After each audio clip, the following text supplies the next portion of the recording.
श्री जगदीश प्रसाद गुप्ता छत्तीसगढ़ शासन में chief engineer के पद से रिटायर होने के बाद श्री द्वारिका महाराज स्मृति न्यास के तत्वाधान में श्री द्वारकाधीश एवं बागेश्वर महादेव मंदिर का वर्ष 2005 में अपने पुत्रों इंजीनियर कुंजन गुप्ता एवं इंजीनियर भुवन गुप्ता के सहयोग से अवंती विहार रायपुर छत्तीसगढ़ में निर्माण करवाया।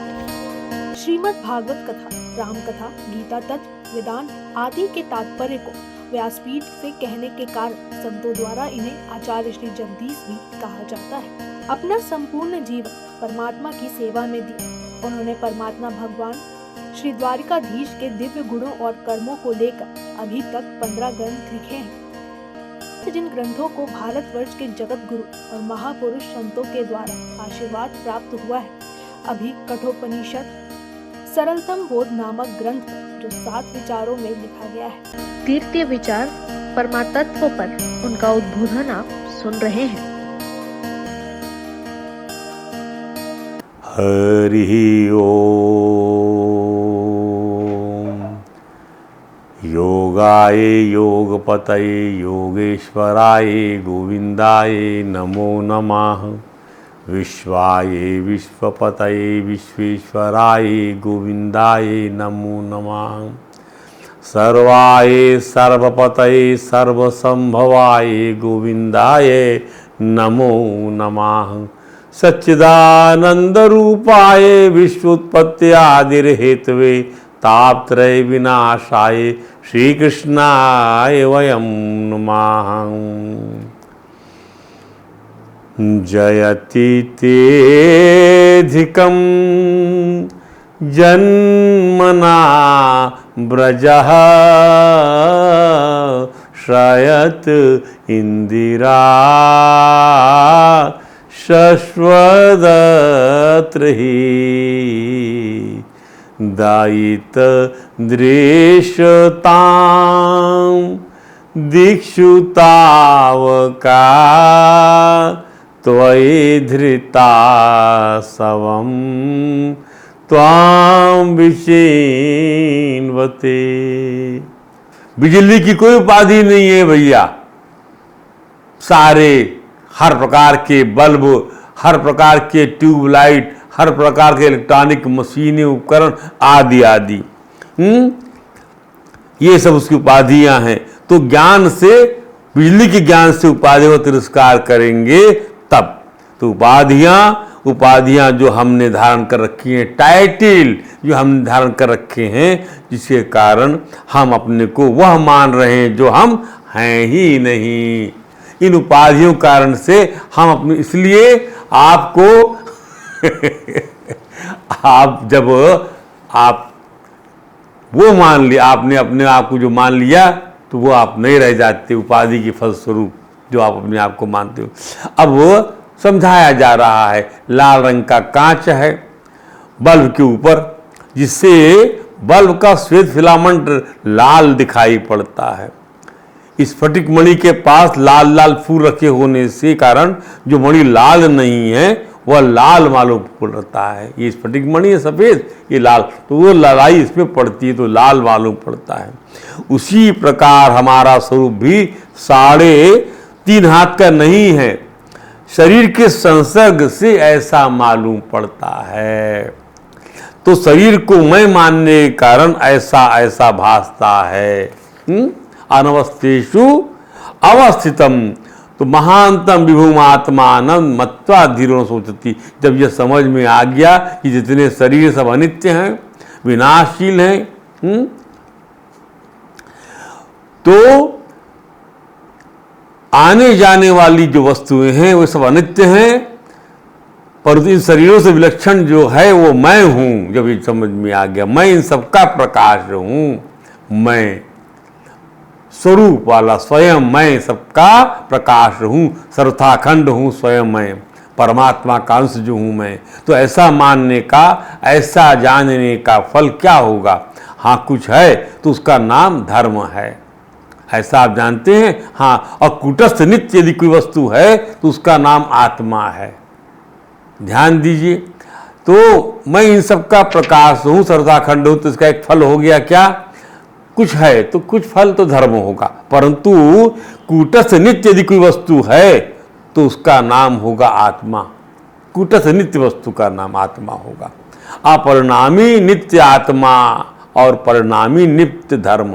परिणामी नित्य धर्म है और अपरिणामी जिसका जो परिणाम जिससे कुछ नहीं, वो अपरिणामी है, वो नित्य आत्मा है। ऐसा मालूम पड़ते ही सारे शोक और भय चले जाते हैं। मत्वा धीरो न सोचती। अब फिर आगे व्याख्या की गई कि शोक स्थान सहस्राणी, 1000 बार रोने का मौका आता है। दुख करने के हजारों इस कारण और स्थान हो सकते हैं। भय स्थान शतानीचा, सैकड़ों बार डरने का मौका आता है। कई कारणों से आपको डर लगता है, परंतु यह उनके लिए है, ये सब उनके लिए है कि आप 100 बार डरें और 1000 बार जो है आप दुख करें। ये उनके लिए है जो बंदर की भांति लड्डू को हाथ में रखकर घड़े में अपने हाथ को डाले हुए हैं और लड्डू को छोड़ते इसलिए नहीं है कि यह लड्डू छूट जाए, हमारा लड्डू हमसे छूट जाएगा। अरे लड्डू को छोड़ने पर ही हाथ निकल पाएगा, लड्डू को पकड़े पकड़े तो हाथ निकल नहीं पाएगा। ध्यान दीजिए। तो आप रोते रहिए, बिना कारण के आप जो है दुखी हो रहे हैं, बिना कारण के आप भयभीत हो रहे हैं, लेकिन अपने अज्ञान को, अपनी उपाधि को, अपनी उस मूर्खता को छोड़ नहीं रहे हैं जो लड्डू के रूप में पकड़े हुए हैं। आप शरीर को, संसार को पकड़े हुए हैं, आप छोड़ नहीं रहे हैं। यदि ज्ञान हो जाए कि छूटते ही हाथ बाहर आ जाएगा, किसी ने हाथ पकड़ा नहीं है आपका। इसी अज्ञान से वजह से बंदर को लोग पकड़ लेते हैं, मदारी पकड़ लेता है। इसी अज्ञान की वजह से पक्षी को बहेलिया पकड़ लेता है, पारधी पकड़ लेता है। तो देखो, तो उधर उलट जाता है किसी पाइप पे पकड़ते हैं उसको, इसे हाथी को पकड़ते हैं। ये सब विधा बनी हुई है। तो लड्डू को पकड़ रखना मूर्खता महत्वपूर्ण है। किसके लिए? बंदर के लिए, पर मूर्ख के लिए, पर विद्वान के लिए, ज्ञानी के लिए जिसको आपको शोक रहित होना है। धीरो मत्वा ना सोचती। यदि उसको दुख शोक रहित होना है तो उसको यह मूर्खता छोड़नी पड़ेगी। भैया गाल फुलाना हंसना एक साथ नहीं हो सकता। मूर्ख बनते, मूर्ख की अवधारणा करने पर आप सोचे कि आपका शोक दूर हो जाए, तो इसके लिए वेदांत नहीं है। ये अवधारणा छोड़ना ही पड़ेगा, चाहे अभी छोड़ो चाहे बहुत जन्मों के बाद में छोड़ो। आगे सब मंत्र आएंगे, हम बीच में उसको कैसे बता दें आपको, क्योंकि प्रवाह जो रहता है इस प्रवाह में धीरे धीरे आपको ले जा रहे हैं। उसे छोड़कर मुक्ति की आनंद का उसको ज्ञान ही नहीं है। क्या छोड़ने के बाद जो आनंद मिलेगा उसका, क्या मैं छोड़ दूंगा तो मैं उड़ के शाखा में बैठ जाऊंगा, मैं विचरण करूंगा शाखा दर शाखा, जबकि वो अपने हाथ से अपने आप को फंसवा रहा है। तो यह सृष्टि शरीर ही तो है, कल तो रहने वाली नहीं है। यहाँ अपना आत्मा ही कूटस्थ नित्य है और सब अनित्य है। और महापरलोकांतरगामी आत्मा के साथ धर्मनित्य, परलोकांतरगामी आत्मा के साथ, गुण शरीर के साथ, वह आत्मा कूटस्थ नित्य है और सब अनित्य है। आपेक्षिक नित्य है, फल पद नित्य है। परलोकांतरगामी आत्मा धर्म नित्य है, आपेक्षिक रूप से रिलेटिवली नित्य है। फलप्रद नित्य, फल देगा आपको यह धर्म, आपको फिर आपको भोगना पड़ेगा उस धर्म को। लेकिन हम तो वो ज्ञान चाहते हैं कि धर्म से भी अतीत हो। इसलिए भगवान ने गीता में कह दिया कि नहीं, सर्वधर्मान परित्यज माम एकम शरणम व्रज। मेरी शरण में तो आओ, फिर देखो, मेरे जब बन जाओगे फिर देखो। तो पहले बन जाओ फिर देखो, फिर तो उसके बाद बात करें। हम तो पहले बनने की दिशा में जा रहे हैं, अब बनेंगे तो मूर्खता छोड़ना ना पड़ेगा आपको। तो जागृत अवस्था आती है जाती है, सुसुप्ति आती है जाती है, स्वप्न आता है जाता है, सारी दुनिया बदलती जाती है। जैसे फिल्म बदलती जाती है। स्वप्न के लोग जागृति में कहाँ हैं? जो स्वप्न में दिखाई पड़ते थे वो आँख खुलने पर नहीं दिखाई पड़ते।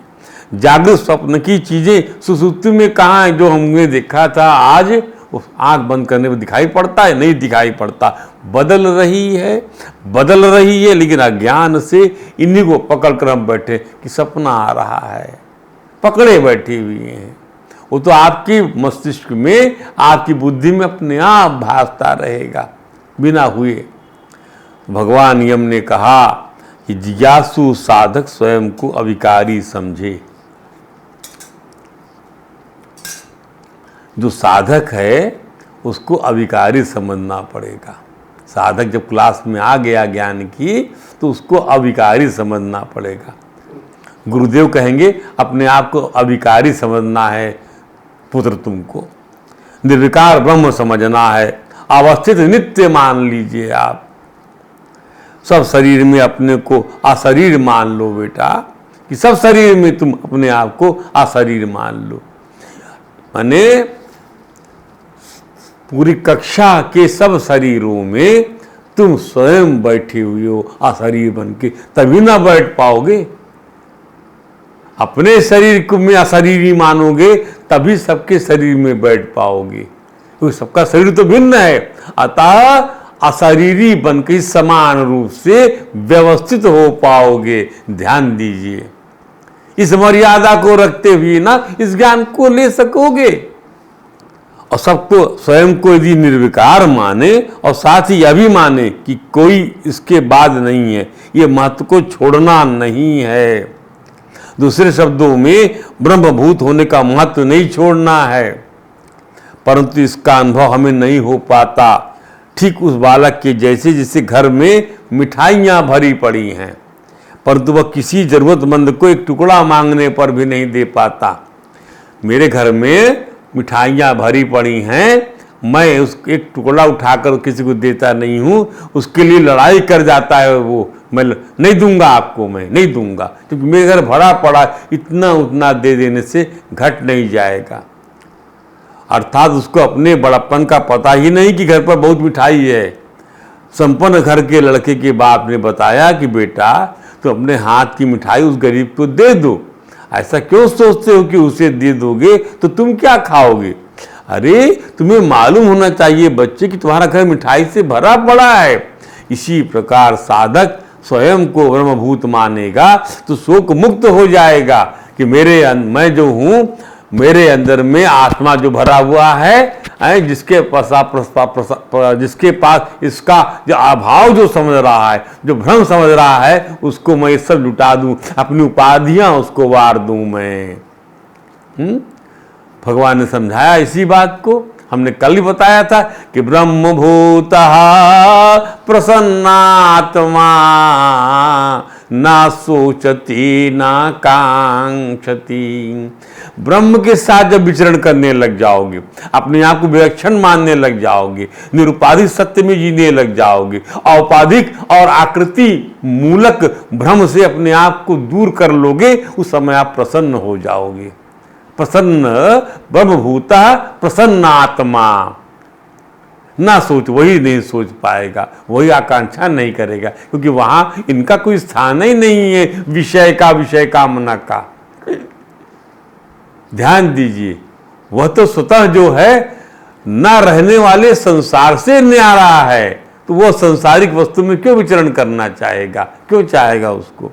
कि समः सर्वेषु भूतेषु मद्भक्ति लभते पराम। समः सर्वेषु भूतेषु, सबको में समान रूप से मुझको देखो। मैंने जब इस प्रकार की चीज नहीं किया है, जब मैंने असमानता नहीं बनाई है, शरीरों में असमानता मैंने नहीं बनाई है, सृष्टि में मैंने असमानता नहीं बनाई है, तो असमानता आई कहां से? इसलिए भगवान कह रहे कि असमानता जो आ गई है तो उसको ज्ञान से असमानता के परिप्रेक्ष्य को काट डालो, छिन्न भिन्न कर डालो उसको, तभी योग आरूढ़ हो सकोगे। समत्वम योग उच्यते, क्योंकि ब्रह्म सम है, परमात्मा सम है, प्राण सम है, आत्मा सम है। इस समता कैसे आएगी?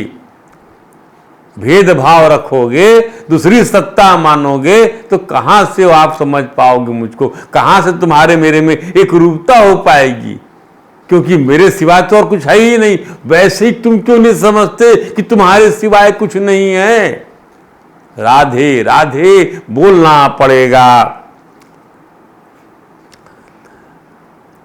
तो अंतःकरण से विनाशशील वस्तुओं का महत्व गिर जाता है। अंतःकरण से तब अंतःकरण की अहंकार, घमंड आदि वृत्तियां शांत हो जाती हैं, अर्थात सबका त्याग हो जाता है। तब फिर अपने पास भी जो वस्तुएं होती हैं उनमें भी ममता नहीं रह जाती। इसका तात्पर्य क्या है कि ऐसा संपूर्ण प्राणियों में संभाव हो जाने की वजह से भगवान की जब पराभक्ति प्राप्त होती है, तब अंतःकरण से विनाशशील वस्तुओं का महत्व खत्म हो जाता है। अरे ये तो नष्ट होने वाली वस्तु है। अंतःकरण आपका जो है इस वस्तु की महत्ता को छोड़ देता, त्याग देता है। महत्वपूर्ण तो वही है ना, अनाशीनो अप्रमेयस्य तस्माद युद्धस्व भारत। तुम ये नहीं समझ रहे हो कि क्या चीज नष्ट होने वाली नहीं है।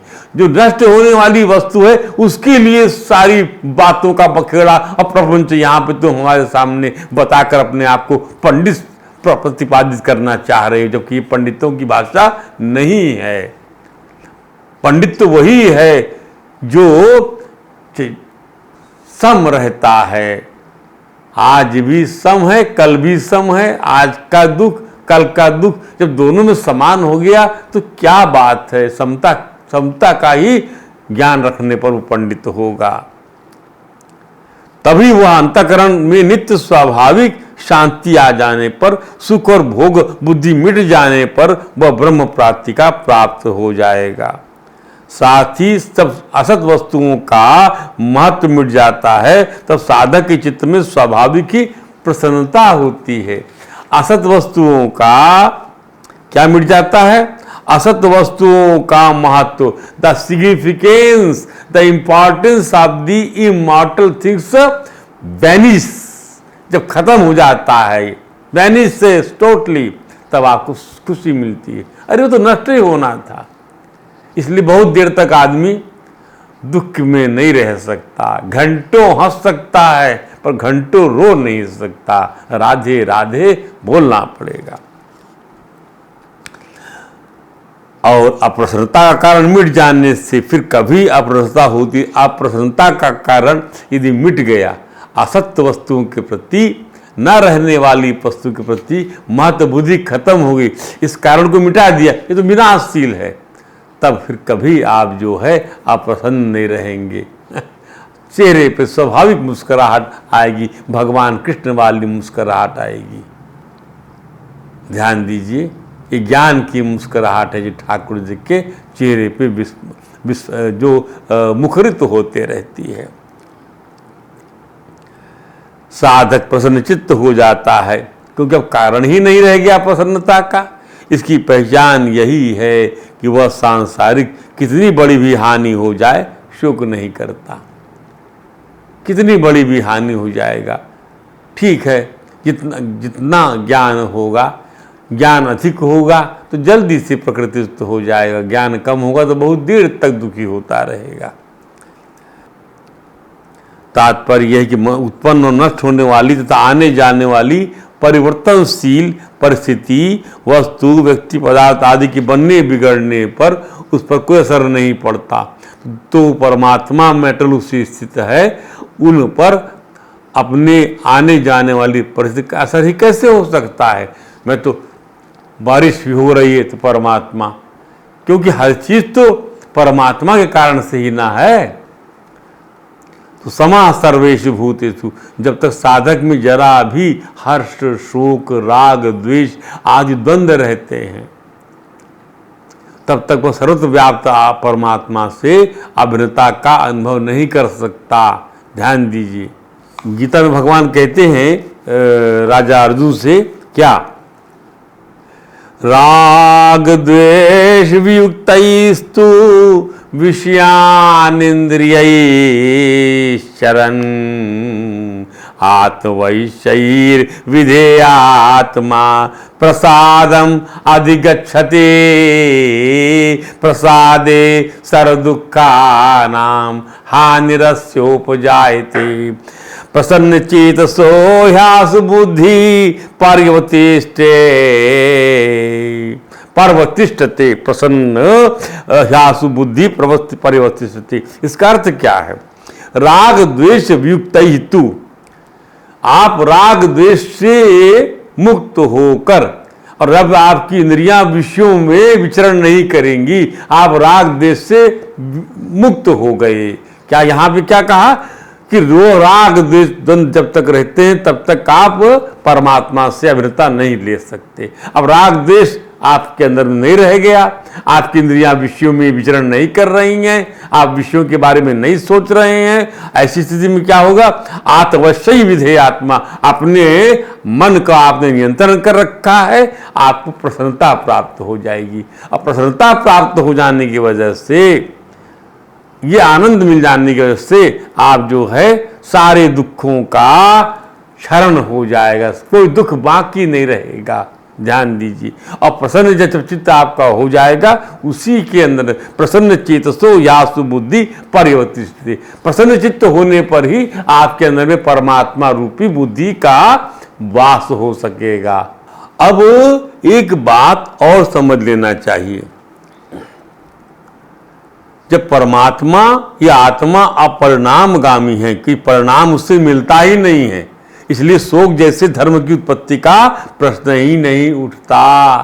क्योंकि जो परिणामी वस्तुएं होंगी, धर्म परिणामी है, नित्य परिणामी है, आपको क्या देगा आप समझ लीजिए। इसलिए परमात्मा का प्रेम, परमात्मा की परम भक्ति जो है वह अपरिणामी है, मैं कह सकता हूं। ध्यान दीजिए। अब एक बात और समझ लीजिए कि संपूर्ण प्राणियों में समता का अनुभव कैसे होगा। ये बड़ा इंपॉर्टेंट है। ये समता जो है इसको योग कहते हैं। समता ब्रह्म का, हर जगह आपको सम देखना है। अभी अभी हमने जो आपको मंत्र बताया, समा सर्वेषु भूतेषु, सब प्राणियों में सम देखिए। किसको सम देखिए? जब आप ब्रह्मभूत हो गए हैं, ब्रह्मभूता समाहा, तभी ना आप सम हो पाएंगे, तभी ब्रह्म में विचरण करते हुए माने जाएंगे आप। अन्यथा तो आप संसार में, संसार सम नहीं है, संसार विषम है, इसका उसका है, मेरा तेरा है, और उससे परे ये मेरा धर्म है, तेरा धर्म, और उससे परे है। ध्यान दीजिए, वह परमात्मा का ज्ञान। तो समता का अनुभव कैसे होगा? जैसे मनोरंजन और स्वप्न में जो नाना सृष्टि होती है, स्वप्न में नाना सृष्टि बन गई, नाना प्रकार का संसार बन गया, नाना प्रकार के लोग दिखने लगे, नाना प्रकार के साथी संगी मिल गए, नाना प्रकार के निवास, नाना प्रकार के वाहन इत्यादि भी आप दौड़ने चढ़ने लगे। तो और मनोरंजन में क्या होता है? मनोरंजन भी नाना प्रकार के जो है उसमें अनेक रूप धारण कर लेता है। मनोरंजन में अभी रोना आया, फिर हंसना आया, फिर चिढ़ना आ गया, फिर व्यंग करना आ गया मनोरंजन में। अर्थात वह सृष्टि मनोमयी होती है। मनोमयी होने से जब सृष्टि में मन है, मनोमय सृष्टि में मन है, और मन में सब सृष्टि है। मनोमय होने से जैसे सब सृष्टि में मनोमय कोश में हर चीज जो है मन में है, और मन में सब सृष्टि है, ऐसे ही प्राणियों में आत्म रूप से वह है और संपूर्ण प्राणी उसमें है। ये बात अनेक ढंग से समझाई जाएगी आपको। महान परमात्मा के साथ साधर्म का अनुभव होने से, अभिन्नता का महान परमात्मा के साथ साधर्म का अनुभव होने से, कि उसका धर्म मेरा धर्म एक है, अभिन्नता का अनुभव होने से कि उसमें मेरे में कोई भिन्नता नहीं है, धीर साधक का सर्वत्र समभाव हो जाता है। ये जो दुख दे रहा है, दुख, इसको भगवान ने, इसको तो गीता में कई बार कहा भगवान ने, इसको यम ही ना व्यछन्ते ते, यम ही ना व्यथन्ते ते, पुरुषम पुरुषर्षभा यम हीना व्यस्यन्ते ते पुरुषम पुरुषर्षभा सम दुख सुखम धीरम सम दुख सुखम धीरम सो अमृत्वाया कल्पते। गीता अध्याय 2 श्लोक 35 में इसको कहा गया है। ध्यान दीजिए कि सम दुख सुखम धीरम, दुख और सुख में सम हो जाएगा, ऐसा जो ज्ञानी होगा उसी को अमृत पद मिलता है, उसी को मेरी अनुभूति होती है, उसी के साथ में मेरी एक रूपता होती है, उसी के साथ में मैं अभिन्न हो पाता हूँ। राधे राधे बोलना पड़ेगा तो महान परमात्मा का साधर्म ऐसे अनुभव होगा। परमात्मा प्रतिक्षण वर्धमान एक विलक्षण आकर्षण खिंचाव अनुराग हो जाता है, जिसे पराभक्ति कहते हैं। ध्यान रहे कि संसार के संबंध से अशांति होती। क्या? If association with the world results into the unrestfulness, आपको अशांति मिलेगी इसके साथ अपना संबंध रखने से। इसलिए कर्म योग में संसार से संबंध छूटने पर शांत आनंद मिलता है। शांत आनंद कर्म योग से संसार से संबंध छूटेगा, सब चीज भगवान की मानो, शांत आनंद मिलेगा। ज्ञान योग में निस्वरूप में स्थिति होने से अखंड आनंद मिलता है। निरंतरम स्वयं ज्योति अणिमानम अखंडितम, ऐसा आनंद मिलता है ज्ञान योग।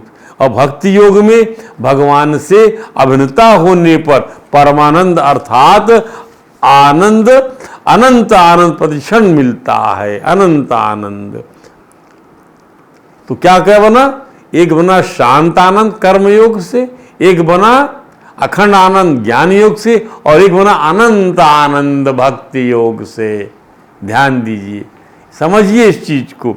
भगवान यम के द्वारा बनाया गया वेदांत गरुड़ रूप है, जो भगवान का वहन करता है। तो ये जो वेदांत है कठोपनिषद, ये गरुड़ रूप है। गरुड़ के पंखों से वेद की ध्वनि आती है। ध्यान दीजिए। अतः हमारी विवेचना, हमारी अपनी अनुभूति है। भगवान यम 12 भागवतों में एक हैं। उनके उपदेश से ब्रह्म परमात्मा भगवान के संदर्भ में ब्रह्म रूप, परमात्मा रूप और भगवत रूप लक्ष्यार्थ भी प्रतिपादित होता है। इसके बाद भगवान यम ने नचिकेता को उपदेश दिया। अगला मंत्र देखिए। अगला मंत्र क्या है कि परमात्मा, इसकी थीम क्या है? पुरुषार्थ से नहीं मिलता। पुरुषार्थ से क्या कहें? पुरुषार्थ से आपको अर्थ मिलेगा, काम मिलेगा, धर्म मिलेगा, मोक्ष, धर्म अर्थ काम मोक्ष। ध्यान दीजिए, पुरुषार्थ से जुड़ा हुआ है।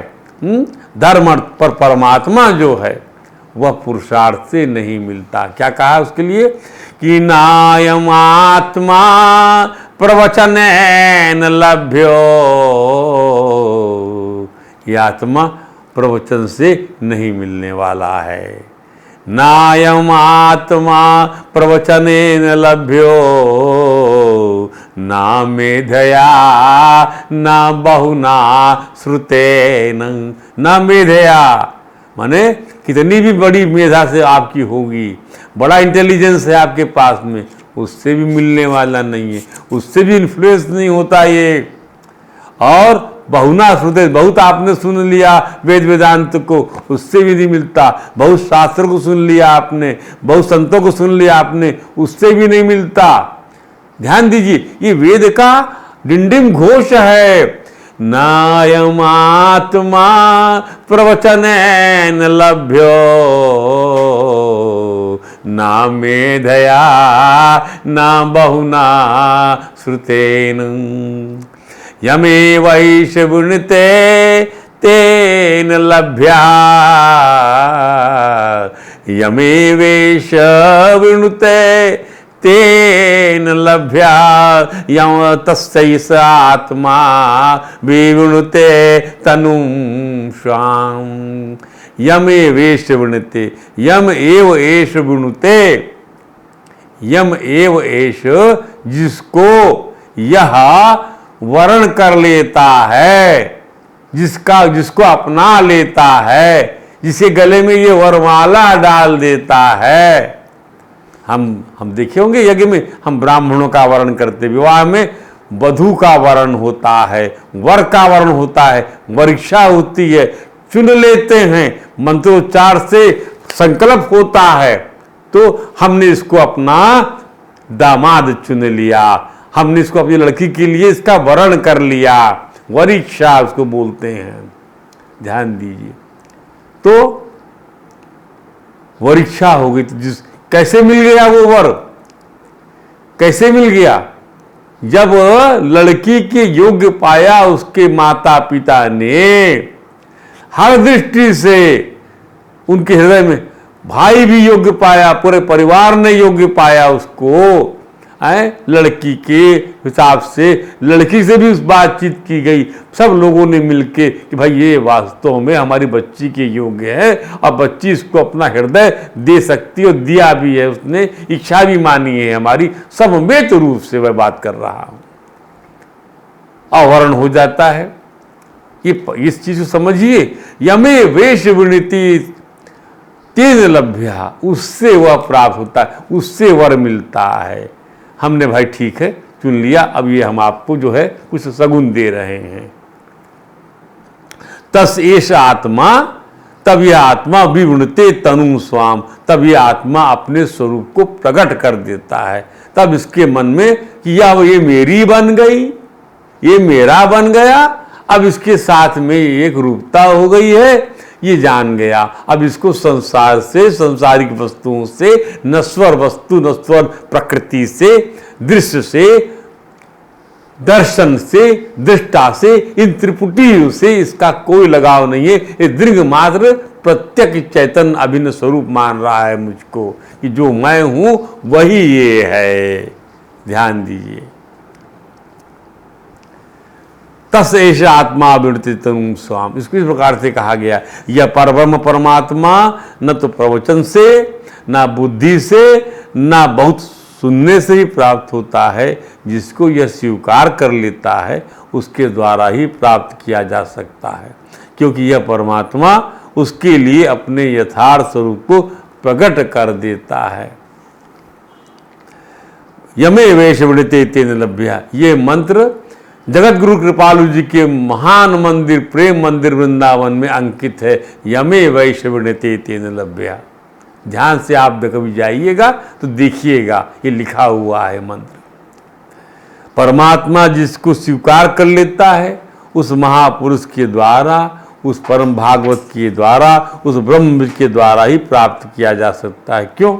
इन तत्दर्शियों के द्वारा वह परमात्मा प्राप्त किया जा सकता है, इसलिए कि वह परमात्मा इन्हें स्वीकार कर लेता है। क्यों स्वीकार कर लेता है? इसलिए कि सभी का अंतःकरण विशुद्ध हो जाता है, निर्विषय हो जाता है, निष्काम हो जाता है, वासुदेवमय हो जाता है, भगवत प्रेम से सराबोर हो जाता है। तो क्या यह सब कर्म साध्य होता है? नहीं नहीं नहीं, अनुभूति परक होता है, अनुभूति परक होता है। साधक की साधना को करने के लिए है, साधक की साधना तो करने के लिए है। परमात्मा की कृपा ही इसमें मुख्य कारण है कि बिनु सत्संग विवेक न होए, और राम कृपा बिन सुलभ न सोई। राम कृपा का पैरामीटर आता है, राम कृपा का, इस पर कोई प्रश्न नहीं लगा सकते आप। भगवान श्री रघुनाथ की कृपा के बिना दुर्लभ सत्संग सुलभ नहीं हो सकता। सत्संग यदि सुलभ हुआ है तो इसके मूल में रघुनाथ जी की कृपा, कृपा मूल से ही सत्संग रूपी वृक्ष में विवेक रूपी फूल खिलता है। सत्संग रूपी वृक्ष में ही विवेक रूपी फूल खिलेगा, तभी आप जो है अनाथ वस्तुओं से अपने संबंध को काट डालोगे। जिससे विराग और ज्ञान के फल लगते हैं, विवेक रूपी फूल खिलते हैं साथ में, उससे ही आपके अंदर में विराग और ज्ञान के फल लगेंगे। जिसमें भक्ति का रस भरा होता है और बीज रूप से सभी में वासुदेव विद्यमान रहते हैं। इस रूप को समझिए, सत्संग का वृक्ष विवेक रूपी क्या हुआ, विवेक रूपी फूल। फूल में विवेक रूपी फूल से क्या मिल गया हमको, विराग और ज्ञान। विराग अर्थात वैराग्य ज्ञान रूपी फल मिल गया। सत्संग का झाड़, उससे क्या मिला हमको, विवेक रूपी फूल। फूल से क्या बना, वैराग रूपी फल और ज्ञान रूपी फल। उसमें क्या भरा हुआ है, भक्ति का रस। और जब हर किसी फल में एक बीज होता है, वो बीज क्या है, वासुदेव बीज है। वासुदेवे भगवती, वासुदेव की भगवती। वासुदेव रूपी बीज से फल रूपी विवेक और वैराग में रस भरा हुआ है भक्ति का। ध्यान दीजिए, तो विवेक महत्वपूर्ण हो किया गया यहाँ पर, जिससे आप असद और सद की को पहचान पाएंगे कि शरीर से हम निराले हैं, उस शरीर से हम निराले हैं, आत्मा से हमारी अभिन्नता है। अयम आत्मा, तो यह आत्मा सर्वत्र है, शाश्वत है, किसी पदार्थ के समान प्रत्यक्ष नहीं है, किसी वस्तु की कल्पना के समान परोक्ष नहीं है।